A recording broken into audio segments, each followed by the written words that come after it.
décrets. Le premier avant-projet de loi examiné par le Conseil des ministres a porté sur le projet de loi uniforme relative au traitement des comptes dormants dans les livres des organismes financiers des États membres de l'UEMOA. Les comptes n'ayant fait l'objet d'aucun mouvement durant une période relativement longue et appelés comptes dormants ne sont pas soumis à une réglementation uniforme au sein de l'UEMOA. La disparité des traitements dont ils font l'objet en fonction des États et des établissements financiers comporte des risques de fraude et de malversation au détriment des déposants. L'avant-projet de loi uniforme vise ainsi à combler un vide juridique préjudiciable aux intérêts des usagers des services financiers. Il permettra de réduire les risques de fraude et de renforcer la stabilité financière dans les États membres de l'UEMOA. Le deuxième avant-projet de loi examiné par le Conseil des ministres porte sur le projet de loi uniforme relatif au contentieux des infractions à la réglementation des relations financières extérieures des pays membres de l'UEMOA. Les lois régissant le contentieux des infractions à la réglementation des relations financières au sein de l'UEMOA sont devenues obsolètes depuis l'adoption du règlement communautaire du 1er octobre 2010 portant réforme institutionnelle de l'UEMOA et de la BCEAO. La démarche du gouvernement a donc pour but de rendre applicables au Togo les sanctions prévues par les textes de l'UEMOA pour la répression des infractions à la réglementation des relations financières extérieures. Les nouvelles dispositions prévues par l'avant-projet de loi permettront désormais aux agents de la BCEAO de constater les infractions. Elles font également obligation, sous peine de poursuite, à l'ensemble des acteurs économiques de fournir les informations demandées par les autorités compétentes pour les besoins des investigations. Enfin, le texte en projet fait désormais obligation au ministre des Finances de saisir la commission du contentieux des infractions à la réglementation des relations financières extérieures lorsqu'il est saisi d'une demande de transaction dont le montant excède un seuil fixé par décret. Nous avons également 4 décrets adoptés et le premier décret adopté par le Conseil des ministres autorise désormais les établissements financiers à caractère bancaire à recevoir des dépôts de fonds publics. L'avant-projet, l'adoption donc de ce projet ou de ce décret, des textes portant réglementation bancaire en République togolaise imposait donc des conditions restrictives pour les dépôts de fonds du public dans les établissements financiers à caractère bancaire. Cette réglementation avait pour principal objectif d'amener les établissements financiers de la place à se consacrer à leur vocation première pour s'assurer du développement, de leur développement optimal. Le décret ainsi adopté par le Conseil vise à rendre applicables des mesures prises par l'UEMOA et par la BCEAO en donnant ainsi au ministre des Finances le pouvoir d'octroyer, après avis conforme de la Banque centrale, et l'autorisation de réceptionner les fonds du public aux établissements financiers qui en font la demande.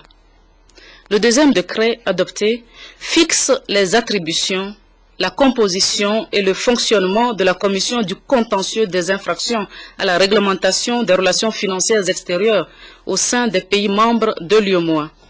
Ce décret fixe à toute somme supérieure ou égale à 500 millions de francs CFA le seuil à partir duquel le ministre des Finances doit requérir l'avis de la commission du contentieux pour valider une transaction financière. Le troisième décret adopté fixe les conditions d'acceptation d'une transaction avant toute action judiciaire pour infraction à la réglementation des relations financières extérieures au sein des pays membres de l'UEMOA. Au terme du projet de décret, seul le ministre des Finances ou ses délégataires sont habilités à autoriser une transaction, c'est-à-dire un règlement à l'amiable, dès lors que l'infraction constatée porte sur un montant supérieur ou égal à 100 millions de francs CFA. Pour les montants inférieurs à 100 millions, la transaction peut être autorisée par un représentant du ministère des Finances dûment habilité. Toutefois, L'avis de la commission du contentieux est requis pour des montants dont la valeur est supérieure ou égale à 500 millions. Toutes ces mesures ont pour finalité, entre autres, de renforcer la gouvernance économique et financière au Togo en exerçant des contrôles plus stricts sur les mouvements de fonds afin que les ressources de l'État servent à améliorer le mieux-être des citoyens. Enfin, le Conseil a adopté un décret portant transfert Togo Invest Corporation SA de la participation de l'État dans la société complexe pétrolier de Lomé, Compel. Il faut rappeler que dans le cadre de la mise en œuvre du projet de corridor de développement du Togo, le gouvernement a créé la holding d'État Togo Invest Corporation, dont le mandat est de servir de bras armé de l'État pour nouer des partenariats publics-privés. Le Togo Invest Société SA, initialement doté d'un capital de 20 milliards de francs CFA, verra son capital renforcé par des apports en nature constitués par des actifs du patrimoine de l'État. Et le premier de ces actifs est la participation de l'État dans la société Compel, fait à Lomé le 15 janvier 2014, le Conseil des ministres. Merci Madame pour ce compte rendu du Conseil des ministres réuni ce mercredi à la présidence de la République. Un rapport justement avec les travaux de ce Conseil. On découvre ce décret de nomination délibéré en Conseil des ministres ce mercredi. Décret portant nomination du commissaire général de l'Office togolais des recettes. Le président de la République, vu la Constitution du 14 octobre 1992, vu le rapport du recrutement du commissaire général de l'Office togolais des recettes OTR, le Conseil des ministres entendu décrète. Article 1er, M. Henri Biakaperi Kanyesime, de nationalité canadienne, recruté à l'issue d'un appel à candidature, est nommé commissaire général de l'Office togolais des recettes. Article 2, le ministre de l'économie et des finances est chargé de l'exécution du présent décret qui sera publié au journal officiel de la République togolaise. Voilà ce que dit en substance donc ce décret délibéré en Conseil des ministres ce mercredi. L'actualité ce mercredi, c'est aussi cette audience accordée au Premier ministre Artem Seleagodi Ormezulu va visiblement beaucoup mieux. Vous le voyez ici sur ces images avec le président de la République. Il a reçu ce matin en audience donc. Les deux chefs de l'exécutif ont fait le tour d'horizon des affaires de l'État. Un entretien qui marque la reprise du service du chef du gouvernement qui s'est accordé 2 semaines de repos depuis son retour au pays après son hospitalisation en France. Cela dit, on en vient à notre premier titre, les infrastructures. Il y a à Lomé 2 gros chantiers qui attirent en ce moment la curiosité et font déplacer du monde. Le 3e quai au port autonome de Lomé, la nouvelle aérogare à l'aéroport international général Gnassingbé et Adema, au-delà du Jao, l'économie, le développement est en jeu. Les députés togolais veulent donc savoir un peu plus précisément sur l'évolution des travaux. Un groupe était sur place ce matin, le compte rendu est d'Msoussoukou. Cette période d'intercession est mise à profit par les membres du bureau de l'Assemblée nationale et les présidents des commissions permanentes pour une visite de terrain. Une sortie qui a permis à Dama Dramani, président de l'Assemblée nationale, et sa suite d'apprécier l'état d'avancement des principaux projets en cours de réalisation au Togo. Au port autonome de Lomé, où se construit le 3e quai d'une profondeur de 15 mètres, les députés ont eu toutes les explications nécessaires sur le projet piloté par la société Togo Terminal. La réalisation de cette infrastructure va permettre au port autonome de Lomé, le seul port en eau profonde de la sous-région, d'agrandir sa capacité d'accueil des navires de toute génération. Aujourd'hui, le 3e quai est presque terminé. Le mur de quai est livré. Là, vous avez vu, l'entreprise est en train de poser les rails pour les portiques quais. Donc, je peux dire que tout est fin prêt. Là, même les bateaux peuvent accoster. Le 2e projet en cours de réalisation dans la zone portuaire est la construction d'une nouvelle darse confiée à la société LCT, Lomé Conteneur Terminal. Cet ouvrage, d'une profondeur de 16,60 m, peut recevoir jusqu'à 1 500 000 conteneurs. L'entreprise est à la tâche pour livrer la DAS d'ici décembre prochain. C'est un autre projet de grande envergure qui s'exécute ici à l'aéroport international Gnassingbé Eyadema. 75 milliards de francs CFA ont été mobilisés pour doter le Togo d'une nouvelle aérogare moderne qui répond aux normes de l'OACI. Démarré en août 2012, les travaux de cette aérogare s'exécutent à grands pas pour tenir dans les délais. Encore 212 jours et le ruban d'inauguration sera coupé. C'est une aérogare qui est installée sur 21 000 mètres carrés.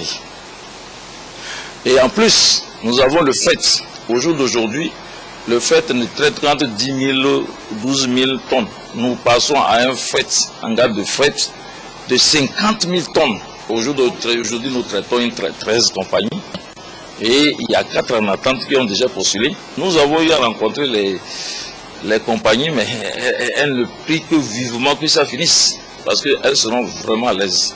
La finalisation de ce chantier va permettre à l'aéroport international Gnassingbé Eyadema d'avoir une capacité d'accueil de 2 millions de passagers par an contre 400 000 de par le passé. Les députés sont tout simplement ébahis devant ces briques qui poussent de terre. Il s'agit de travaux pharaoniques. Nous savions que c'était des travaux de grande ampleur qui rentrent dans le cadre de la politique des grands travaux du chef de l'État. Mais en le touchant du doigt, on se rend compte que c'est plutôt des travaux d'une grande ampleur et dans une vision futuriste du chef de l'État. C'est une visite que nous apprécions à sa juste valeur. Nous ne pouvons que saluer et encourager cette initiative de l'Assemblée nationale. On comprend que le pays est sur une nouvelle dynamique. Le développement exponentiel du trafic nécessite donc la construction de cette nouvelle aérogare qui sera équipée de 5 embarquements par satellite. Cette descente ne constitue pas un contrôle parlementaire, mais juste une visite de terrain pour permettre aux députés d'apprécier les actions du gouvernement en matière de politique d'infrastructure. Et dans la foulée, on note la tracée de nouvelles voies à Lomé, en banlieue nord-ouest, les cantons de Vakosito et de Sagbado notamment. Les riverains s'en réjouissent et la délégation spéciale de la préfecture du Golfe qui était à la manœuvre. Nous reviendrons dans le courant de cette édition sur ce sujet. Il est 20h14. Autre titre de l'actualité, la santé de la reproduction. Le planning familial n'est plus un luxe. L'association togolaise pour le bien-être familial insiste beaucoup sur la question. La TBF a d'ailleurs demandé ce matin aux médias de relayer le message auprès des populations maries à côté. Une vingtaine de professionnels des médias du Togo sera formée 2 jours durant par l'association togolaise pour le bien-être familial. Une série d'échanges qui permettront aux journalistes de découvrir les différentes activités de l'association togolaise pour le bien-être familial et de s'imprégner des informations nécessaires sur la santé de la reproduction. Nous voulons maintenant que les médias donnent une certaine visibilité de ce que nous faisons. Et pour nous apprécier, quand vous venez, vous allez voir ce que nous faisons, vous allez en parler à la population pour que la visibilité de la TBF quand même dépasse, si on peut dire, le pays et pourquoi pas le Togo être internationalement connu. Il y a 39 ans que l'association togolaise pour le bien-être familial pilote de nombreux projets en faveur de la santé de la reproduction au Togo. Grâce au soutien du système des Nations Unies, cette organisation de la société civile a fait tache d'huile au niveau de chaque région du pays. La TBF, depuis 1998, a ouvert 2 centres de jeunes. Un centre à Lomé et le second à Sokori. Donc, où nous offrons des services cliniques, mais l'information adaptée aux jeunes. Depuis 2011, nous avons introduit une nouvelle gamme de services, c'est les injectables en milieu communautaire. Nous avons ouvert notre maternité depuis 2012 également, qui est une maternité de qualité. À l'issue de cette formation, ces professionnels des médias seront à même de sensibiliser et d'informer la population sur le bien-être et le planning familial. Et face justement à la recrudescence des grossesses précoces et non désirées, eh bien, les acteurs de développement tirent la sonnette d'alarme. Il faut protéger davantage les jeunes filles togolaises, disent-ils dans un plaidoyer à Lomé, c'était hier, à Apollinaire Katanga. Selon un rapport du Fonds des Nations Unies pour la population de 2013, 20 000 adolescentes accouchent chaque jour, 70 000 meurent chaque année à l'accouchement et 3,2 millions subissent des avortements dangereux. Face à cette situation alarmante, des réponses pratiques et pragmatiques doivent être trouvées, d'où la mobilisation des acteurs de la santé sexuelle pour réaffirmer leur engagement à la cause de la jeune fille togolaise et surtout chercher les voies et moyens pour la soustraire des problèmes de grossesse précoce. Notre rôle, c'est de sensibiliser et inciter les gens à faire des actions, c'est-à-dire sensibiliser des parents ou bien mettre à disposition des jeunes les moyens pour être éduqués, des moyens pour se faire soigner ou bien avoir des informations pour se porter en bonne santé. C'est très important et cet événement de ce soir, comme nous l'avons dit, c'est demander aux gens, la jeune fille est en détresse, mettez les moyens au niveau des ONG, au niveau des différentes administrations pour que chacun puisse de son côté contribuer à son épanouissement. Cette rencontre organisée par l'association Alliance pour la recherche et le renforcement des capacités est un plaidoyer en direction des décideurs politiques et autres acteurs de développement sur la thématique de la santé sexuelle et de reproduction des adolescentes au Togo. Et les grossesses précoces et non désirées, les chiffres, vous venez de les entendre, sont en hausse. Les statistiques parlent. Ça devient un véritable fléau aux conséquences multiples. Quelles précautions donc contre le mal? Les éclairages, Élisée Kodo.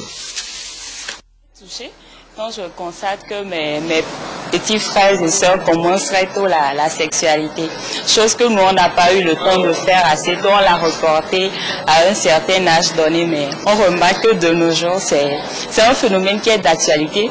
Quand tu le fais pas assez tôt, on te dit que tu auras tous les problèmes. Et je peux dire que ce qui influe aussi c'est l'internet.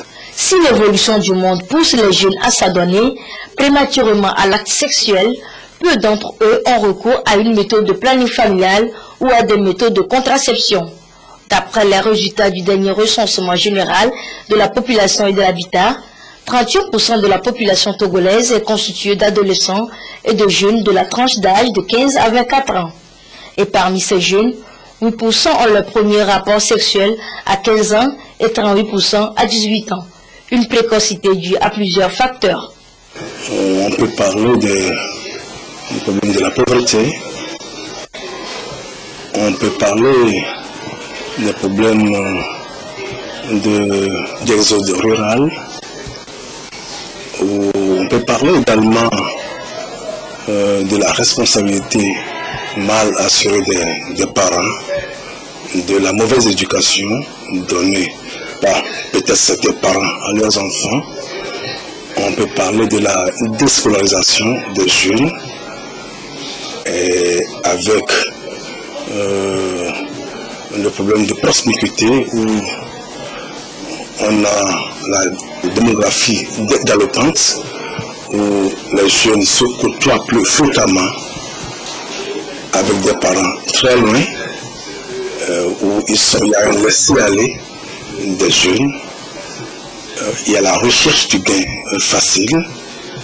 Ainsi livrées à elles-mêmes, les adolescentes pour leur part s'adonnent soit à la prostitution juvénile ou abandonnent les écoles ou contractent des grossesses précoces ou des avortements. Une situation qui nécessite des mesures idoines. Au niveau extrascolaire, à travers les ONG, nous menons des activités jusque dans les coins les plus reculés en nous appuyant sur les prestataires de services de santé. Donc les équipes se déplacent aussi bien dans les villages, dans les quartiers, les ateliers, pour mener des activités de sensibilisation et offrir des services. Face à l'ampleur de ce phénomène, le gouvernement togolais s'est engagé à développer des actions pour rendre accessibles les méthodes contraceptives sur l'ensemble du territoire national. Les organisations de la société civile, à l'instar de l'Association togolaise pour le bien-être familial ATBF, prennent le relais sur le terrain à travers des actions de sensibilisation et l'éducation sexuelle. Autre sujet évoqué ce soir, l'agriculture. Et d'abord, ce plus pour les producteurs de riz et de maïs réunis en autre champ de plusieurs. Les échanges portent sur les expériences culturelles pour booster leur production. C'est le Centre international pour le développement de l'engrais en Afrique qui apporte donc son savoir-faire. Les précisions, Isidore Koumati.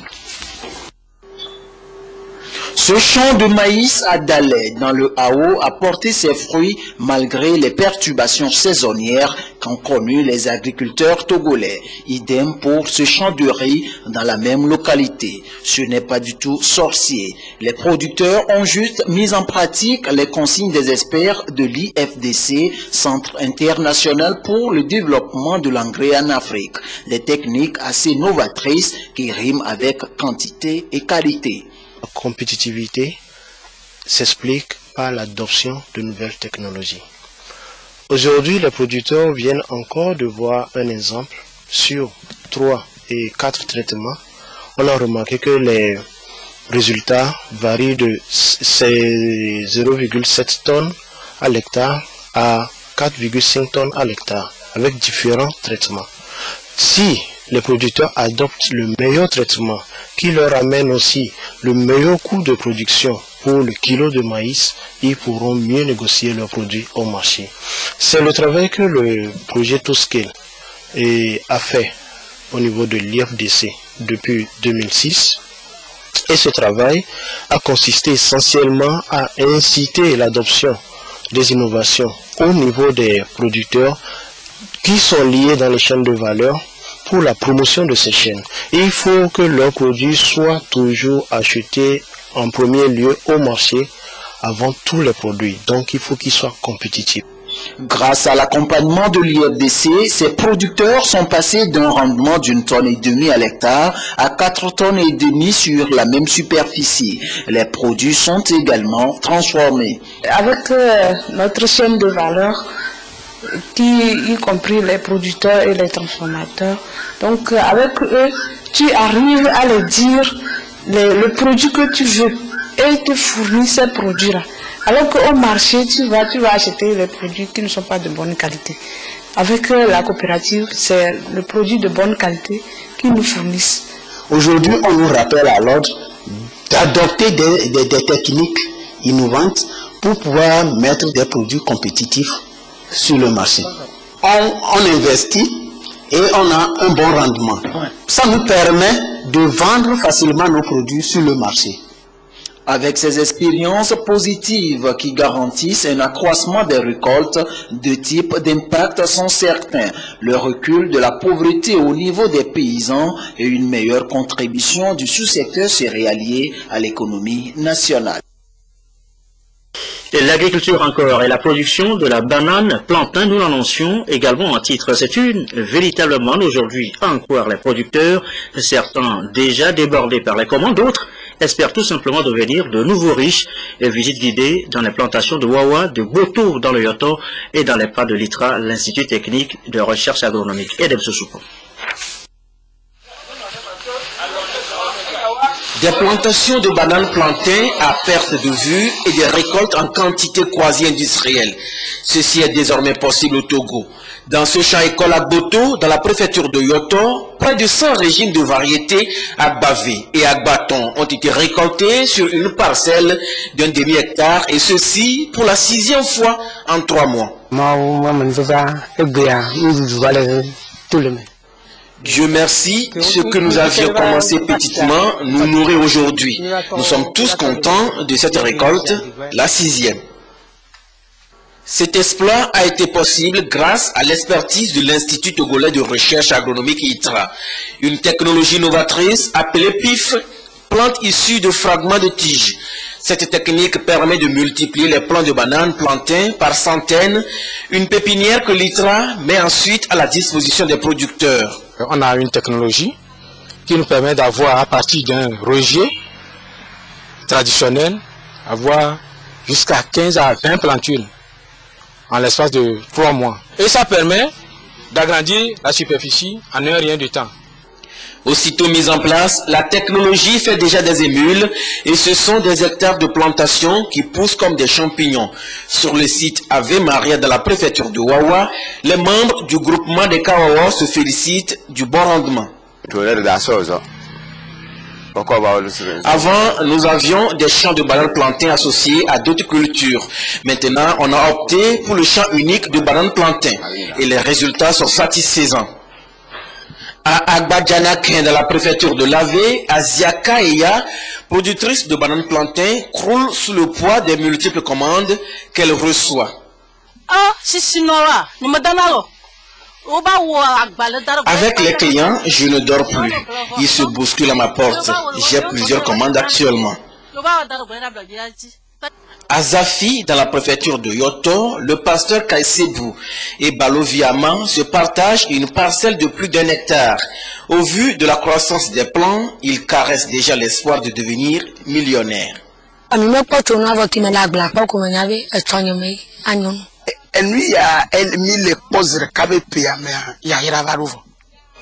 Moi, je trouve simplement une bénédiction à travers ces plantations. Encore quelque temps, j'aurai le sourire aux lèvres.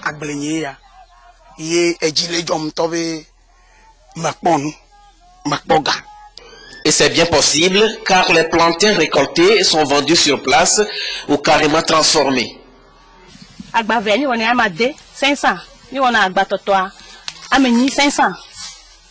Les variétés à 2 mains sont vendues 6 pour 500 francs et les 3 mains 8 pour 500 francs.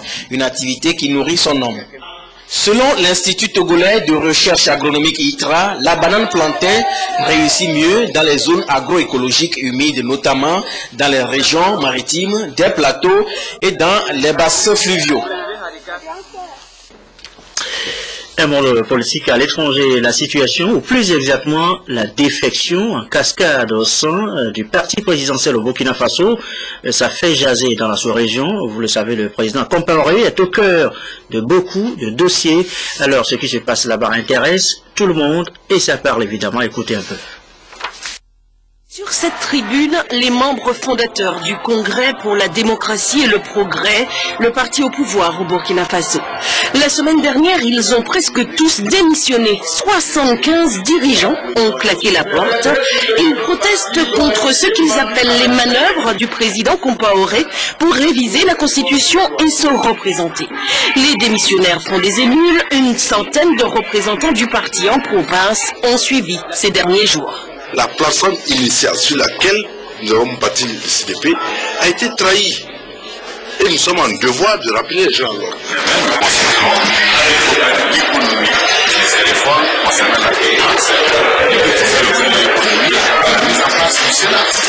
C'est qu'il y a l'affaire Sankara, il y a l'affaire Albert Nondo, et à l'affaire de tous ses compagnons. L'hémorragie au sein du parti de Blaise Compaoré trouve un écho dans toute la sous-région. Il y a eu une révolte, disons, de plusieurs garnisons, y compris la garde présidentielle, était déjà un signal que le Burkina était à la fin d'un cycle politique. Les démissions actuelles qui ne sont pas sous-estimées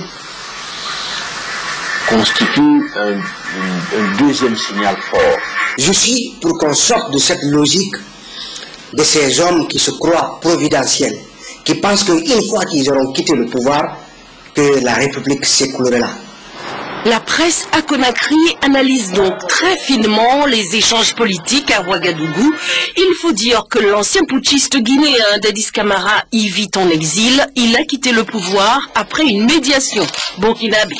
Chez les voisins maliens et ivoiriens, où le président Compaoré est intervenu en médiateur, les commentateurs se disent préoccupés. Nous sommes interpellés parce qu'il faut quand même que nous réfléchissions à comment, à un moment donné, permettre à l'alternance d'être une réalité dans le pays. Nous, on est passé par une rébellion. Pour cela, il faut prier que le Burkina ne passe pas par une guerre fratricide ou alors un conflit qui soit violent. Au pouvoir depuis 27 ans, Blaise Compaoré est au cœur de tous les dossiers de la sous-région, qu'il s'agisse d'otages, de sécurité ou de trafic économique. Un mot de sport avant de refermer cette édition. L'Afrique du Sud et le Mali se sont neutralisés un but partout ce mercredi dans le groupe A, deuxième journée du championnat d'Afrique des Nations CHAN en Afrique du Sud en cette année 2014. Voilà donc les images de cette rencontre cet après-midi. Fin donc de cette édition. On retiendra d'abord que le Conseil des ministres est réuni ce mercredi. Il y a aussi cette audience accordée au Premier ministre Artem Seliagodji Aomezounou par le chef de l'État Fornia Singbe. Les deux chefs de l'exécutif ont fait le tour d'horizon des priorités du gouvernement. Un entretien qui marque donc la reprise de service du chef du gouvernement après son hospitalisation et son retour au pays. Vous retrouverez sur notre antenne tout à l'heure ce rendez-vous, ce soir à 21h30, le journal de l'économie qui sera consacré aux impacts de la dévaluation du franc CFA sur les économies des pays de la zone franc 20 ans après et la monnaie commune de la CEDEAO ECO prévue pour l'année 2020. Ce sera avec Mathias Touglo et ses invités. La météo dans un instant, Cléo Sabine Poko et les prévisions du soir. Merci à vous qui nous suivez ce soir donc à Kumakonda dans le Cloto. On vous retrouve tout à l'heure juste après avec la météo sur la télévision togolaise et comme d'habitude toujours fidèlement. Excellente fin de soirée chez vous.